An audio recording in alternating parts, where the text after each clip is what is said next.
Hello everyone, welcome to my channel Biology with Juhi. And in the today's session, I want to explain the endoplasmic reticulum, that is the double membrane bound cell organelle of the cell. Okay, cell के अंदर एक double membrane bound cell organelle present होती है जिसको हम कहते हैं endoplasmic reticulum. तो हमने ईआर के बारे में लास्ट क्लास में भी एक्सप्लेन किया था, उसका स्ट्रक्चर हमने आपको समझाया था, बट हमने इसका डायग्राम नहीं बनाया था। ठीक है, तो इस क्लास में हम आपको एक डायग्रामेटिक व्यू देंगे। डायग्राम के थ्रू हम आपको समझाएंगे कि एंडोप्लाज्मिक रेटिकुलम का स्ट्रक्चर कैसा होता है, इसमें कौन कौन से कंपोनेंट होते हैं और इसका फंक्शन क्या होता है। Okay, so now the endoplasmic reticulum का स्ट्रक्चर आप देख सकते हैं। सबसे पहले तो ये क्या है आपका, ये है आपका न्यूक्लियस। ठीक है, ये न्यूक्लियस है। न्यूक्लियस की जो मेम्ब्रेन होती है उसको हम कहते हैं न्यूक्लियर इनोलम। क्या कहते हैं? न्यूक्लियर इनोलम। तो क्योंकि न्यूक्लियस जो होता है वो डबल मेम्ब्रेन बॉन्ड स्ट्रक्चर होता है, तो ये तो हो गई पहली लेयर न्यूक्लियस की, और ये न्यूक्लियस की कैसी हो गई? Second layer. ओके, तो न्यूक्लियस की जो दूसरी लेयर होती है वही क्या बनाती है? आपकी एंडोप्लाज्मिक रेटिकुलम। ठीक, न्यूक्लियस की जो आउटर मेम्ब्रेन होती है, हमने आपको लास्ट क्लास में ही बताया था कि न्यूक्लियस की जो आउटर मेम्ब्रेन होती है वही क्या बनाती है? आपकी एंडोप्लाज्मिक रेटिकुलम। तो देखिए, यहाँ से ये स्टार्ट होती है और इस तरह से इसका एक फ्लैटेंड स्ट्रक्चर बन के तैयार होता है। ठीक, ये देखिए, ये जो आपका ट्यूब लाइक स्ट्रक्चर होता है, ठीक है, इसको हम कहते हैं आपका ट्यूब्यूल। ठीक, एंडोप्लाज्मिक रेटिकुलम का ये जो ट्यूब लाइक स्ट्रक्चर होता है, जहाँ से एंडोप्लाज्मिक रेटिकुलम स्टार्ट होता है, उसको कहते हैं ट्यूब्यूल। ठीक, अब देखिए यहाँ पे ये जो एक फ्लैट एंड फ्लैट स्ट्रक्चर होता है इसको कहते हैं आपका सिस्टर्नी। क्या कहते हैं? सिस्टर्नी। ठीक है, अब देखिए आगे सिस्टर्नी, ये तो आपका हो गया रफ एंडोप्लाज्मिक रेटिकुलम। क्यों हम इसको रफ एंडोप्लाज्मिक रेटिकुलम कहते हैं? क्योंकि यहाँ पे जो आप डॉट डॉट ग्रेन्यूल्स देख रहे हैं, यहाँ पे जो छोटे छोटे ग्रेन्यूल्स आप देख रहे हैं, ये ग्रेन्यूल्स जो है वो कौन बनाता है? आपका राइबोसोम। ठीक, क्योंकि ये जो सिस्टर्नी होती है, ठीक है, ईआर का जो ये सिस्टर्नी वाला फेस होता है, इस पे जब राइबोसोम प्रेजेंट होता है तो उसको हम कहते हैं रफ एंडोप्लाज्मिक रेटिकुलम। ठीक, रफ एंडोप्लाज्मिक रेटिकुलम क्यों कहते हैं? क्योंकि इस पे क्या प्रेजेंट होते हैं? राइबोसोम के ग्रेन्यूल्स प्रेजेंट होते हैं। कौन से राइबोसोम प्रेजेंट होंगे? आपके एटीएस। ने लास्ट क्लास में भी आपको बताया था कि जो आर होता है, it means rough endoplasmic reticulum, इस पे कौन से राइबोसोम प्रेजेंट होते हैं? तो राइबोसोम की जो एटीएस जो यूनिट होती है वो यहाँ पे क्या होती है? प्रेजेंट होती है। ठीक, अब देखिए, ये तो हो गया आपका रफ एंडोप्लाज्मिक रेटिकुलम। ये हमने जो सेकेंड स्ट्रक्चर बनाया है ये आपका है आपका स्मूथ एंडोप्लाज्मिक रेटिकुलम। क्यों हम इसको स्मूथ एंडोप्लाज्मिक रेटिकुलम कहते हैं?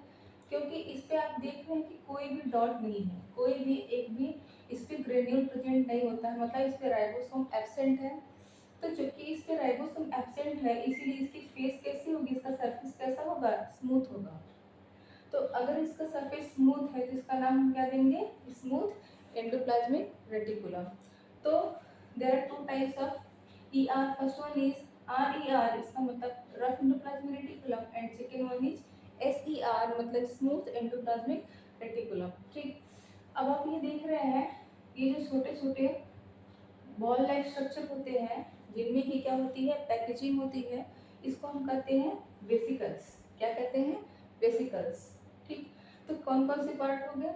एक तो हो गया आपका, तो एंडोप्लाज्मिक रेटिकुलम के तीन पार्ट हमने आपको बताए थे। एक तो आपका सिस्टर्नी, ठीक है, और वेसिकल्स, और तीसरा आपका tubules. Cisternae, vesicles and tubules, there are three parts of endoplasmic reticulum, there are three components.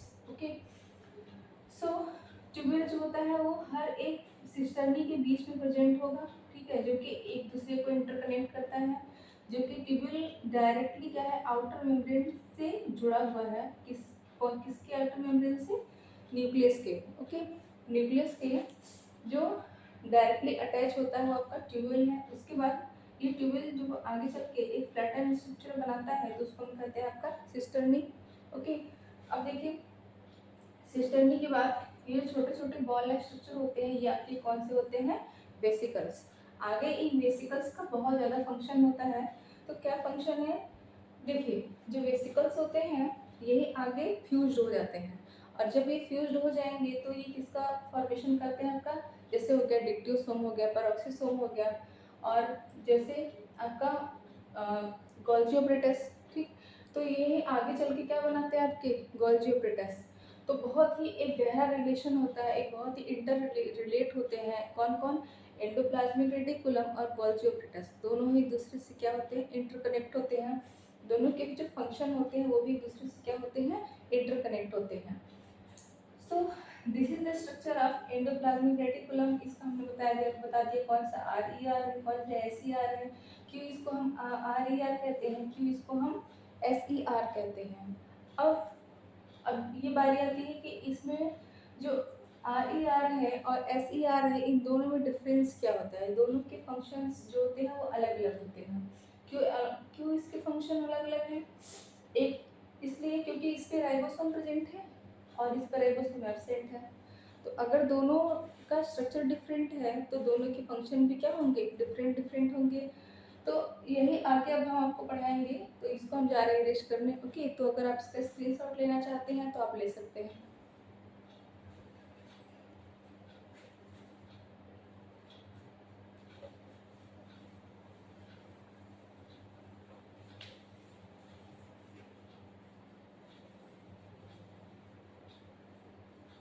ये देखिए हमने स्ट्रक्चर यहाँ पे हमने लिखा हुआ था कि क्लास 9th के लिए भी और क्लास 11th में भी है, ठीक है, क्योंकि 9th में भी सेल चैप्टर है और क्लास 11th के NCERT में भी सेल का डिटेल में फॉर्म दिया हुआ है। ओके, नाउ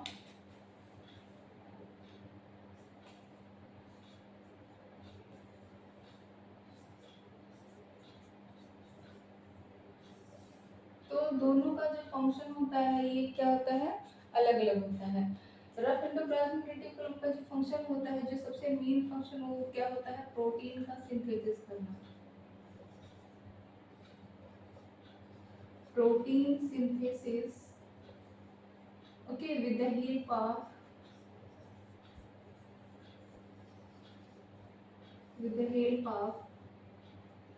RNA, RNA में भी कौन सा, mRNA। Okay, mRNA and ribosome,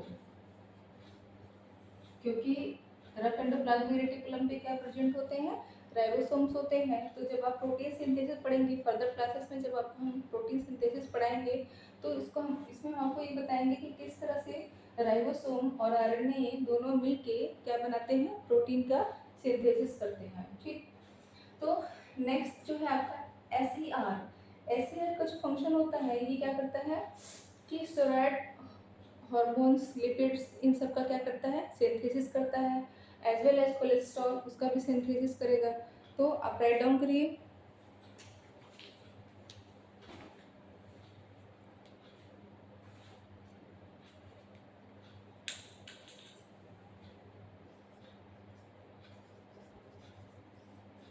synthesis of steroids,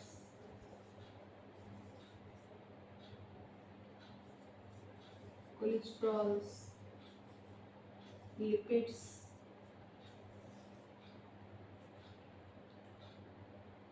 okay. तो इन सब का सिंथेसिस कौन करता है आपका, स्मूथ एंडोप्लाज्मिक रेटिकुलम, किसका किसका, स्टेरॉइड्स का हो गया, लिपिड्स का हो गया, ठीक है, कोलेस्ट्रॉल हो गए, ओके। और कुछ फैट सॉल्युबल जो विटामिन्स होती हैं, कुछ फैट सॉल्युबल विटामिन्स, जैसे आपका बताइए कौन कौन से फैट सॉल्युबल विटामिन्स हैं। आज का क्वेश्चन नोट डाउन कर लीजिए कि आपको नेक्स्ट क्लास में आपसे पूछेंगे कि फैट सॉल्युबल विटामिन्स कौन कौन सी होती हैं। दो तरह की विटामिन्स होती है, एक तो होती है आपकी वाटर सॉल्युबल, दूसरी कौन सी होती है, फैट सॉल्युबल। दोनों में क्या डिफरेंस है ये आपको बताना है।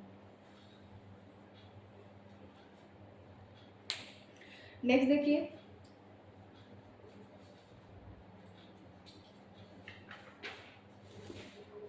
नेक्स्ट देखिए, ये तो यहीं पे अभी यहाँ पे खत्म नहीं होता। अगर हम कलेक्टिवली बात करें जिसकी एंडोप्लाज्मिक रेटिकुलम की, तो इसका काम और भी है, जैसे सिंथेसिस हो गया, सिक्रेशन हो गया। सिंथेसिस मतलब ये इन सब चीज़ों का क्या करता है, सिंथेसिस करता है। दोनों का अलग अलग हम इसलिए बताया क्योंकि दोनों के जो कंपोनेंट्स होते हैं वो अलग अलग होते हैं।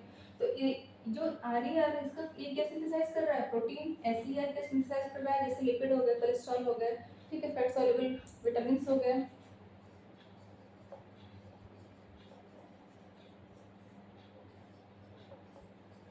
फैट सॉल्युबल विटामिन, ठीक है, ये हो गए।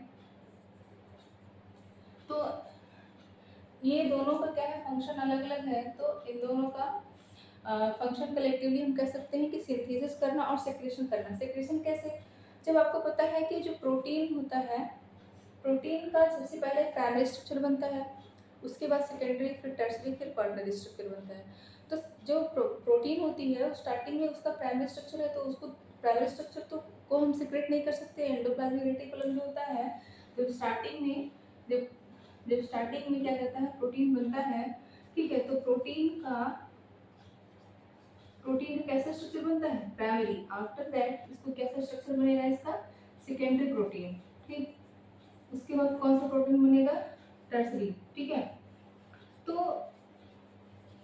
प्राइमरी प्रोटीन जब बनेगा, सबसे पहले तो प्रोटीन का सिंथेसिस कहाँ पे हो रहा है, आपका आरईआर, रफ एंडोप्लाज्मिक रेटिकुलम पे किसकी सिंथेसिस हो रही है, प्रोटीन की। तो प्रोटीन का वो कैसा स्ट्रक्चर बन रहा है, प्राइमरी स्ट्रक्चर। प्राइमरी स्ट्रक्चर को मॉडिफाई करने के लिए जो आपका वेसल्स होते हैं, वेसिकल्स होते हैं, किसके वेसिकल्स, एंडोप्लाज्मिक रेटिकुलम के जो वेसिकल्स होते हैं, वो क्या करते हैं, इसके दो फेस होते हैं, एक होता है आपका सिस फेस, दूसरा होता है ट्रांस फेस, ठीक। सिस फेस इधर क्या होता है, सिस फेस इधर क्या है, ट्रांस फेस, ठीक। तो सिस और ट्रांस फेस में क्या डिफरेंस होता है, तो ध्यान दीजिए।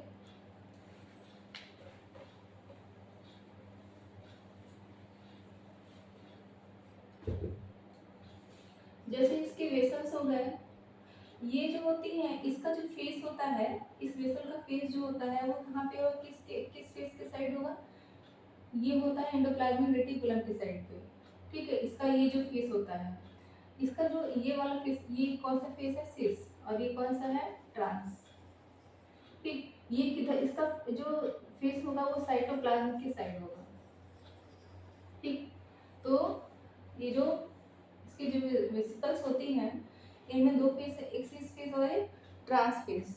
सिस फेस किधर की तरफ है, ये जो ई आर की तरफ, ठीक। इसका जो ट्रांस फेस है वो किधर है, साइटोप्लाज्म की तरफ। तो सिस फेस में कोई भी चीज आती है वो अनमॉडिफाइड होती है, क्योंकि ये डायरेक्टली कहाँ से आ रही है, एंडोप्लाज्मिक रेटिकुलम से। ई आर से जब कोई भी चीजें इसमें आती हैं, सबसे पहले सिस फेस में आती हैं। तो सिस फेस में कोई चीज कैसी होती है, अनमॉडिफाइड होती है। तो उसको अनमॉडिफाइड मतलब कह सकते हैं कि इमेच्योर फॉर्म में होती है, क्योंकि जब कभी भी प्रोटीन बनता है तो उसका पैरा स्ट्रक्चर को कह सकते हैं क्या है, इमेच्योर फॉर्म में है। तो इमेच्योर फॉर्म को हम मॉडिफाई करेंगे, मेच्योर फॉर्म में लाएंगे, तो वो कौन सी फेज में आएगा, ट्रांस फेज। तो सिस फेज से होता हुआ किधर जाएगा, वो ट्रांस फेज से। तो सिस फेज का काम होता है किसी भी चीज को रिसीव करना। कोई भी प्रोडक्ट जब एंडोप्लाज्मिक रेटिकुलम में बना, तो इसको कौन रिसीव करेगा, सिस फेज, लेकिन उसको रिलीज कौन करेगा, आपका ट्रांस फेज, ठीक। तो क्योंकि जो ये जो वेसिकल्स होती है, वेसिकल्स का काम क्या होता है, सिक्रेशन करना और मॉडिफाई करना, ठीक है। मॉडिफाई करके क्या करना, सिक्रेशन करना। तो सिस फेज में सबसे पहले कोई चीज आती है, फिर वो मॉडिफाई होकर कहाँ जाएगी, ट्रांस फेज में, और ट्रांस फेज से वो चीज क्या हो जाती है, आगे रिलीज हो जाती है। तो सबसे मान लीजिए यहाँ प्रोटीन आया, प्रोटीन जो है वो कहाँ पे आया, इसके सबसे पहले कहाँ पे आया, सिस फेज में। उसके बाद ये किस फेज में गया, ट्रांस फेज में। कैसे गया, मॉडिफाई होके। तो मॉडिफाई होके जो प्रोटीन है वो कहाँ पे चली जाएगी, आपकी साइटोप्लाज्म में, ठीक है। ट्रांस फेज से रिलीज होके, प्रोटीन कहाँ चली जाएगी, आपकी साइटोप्लाज्म में। और साइटोप्लाज्म में से होता हुआ ये सेल के बाहर जाएगी, जहाँ पे इसकी जरूरत होती है, ठीक है। जैसे मान लीजिए अगर सेल को ही रिपेयर होने का काम है, सेल में कहीं, बॉडी में कहीं टूट फूट की मरम्मत करनी है, रिपेयरेशन करनी है, तो उसके लिए उस प्रोटीन को क्या होना पड़ता है, ट्रांसफर होना पड़ता है आउट ऑफ द सेल, ठीक है। तो सबसे पहले तो कह सकते हैं कि जो एंडोप्लाज्मिक रेटिकुलम होता है, इसका काम क्या है, एक तो सिंथेसिस करना, दूसरा सिक्रेशन करना, ठीक है। तो एंडोप्लाज्मिक रेटिकुलम और गोल्गी ऑफ पेटल्स दोनों ही आपस में क्या होते हैं, इंटर रिलेट होते हैं, क्योंकि एंडोप्लाज्मिक रेटिकुलम ही आगे चल के क्या बनाता है, इसके जो वेसिकल्स होते हैं यही फ्लैटेंड होकर क्या बनाता है आपकी गोल्जी ऑपरेटस। ठीक, ये जो सॉरी, ठीक है, तो ये आप क्या हो गया, पूरा स्ट्रक्चर हो गया किसका, एंडोप्लाज्मिक रेटिकुलम का। तो आई होप कि आपको एंडोप्लाज्मिक रेटिकुलम से रिलेटेड जितने भी डाउट्स होंगे वो क्लियर हो गए होंगे। नेक्स्ट सेशन में हम इससे रिलेटेड कुछ क्वेश्चंस पूछेंगे और उसके बाद इसके आगे जो सेल ऑर्गेनेल है जैसे आपका गोल्जी ऑपरेटस हो गया, माइटोकॉन्ड्रिया और प्लास्टिड्स, इनको हम डिटेल में स्टडी कराएंगे। तो आज की क्लास यहीं पे खत्म होती है। आपके जो भी डाउट है आप कमेंट बॉक्स में क्वेश्चन कर सकते हैं। Okay, so please subscribe, like my channel and also hit the like button and notification button for receive all types of notifications. Okay, thank you.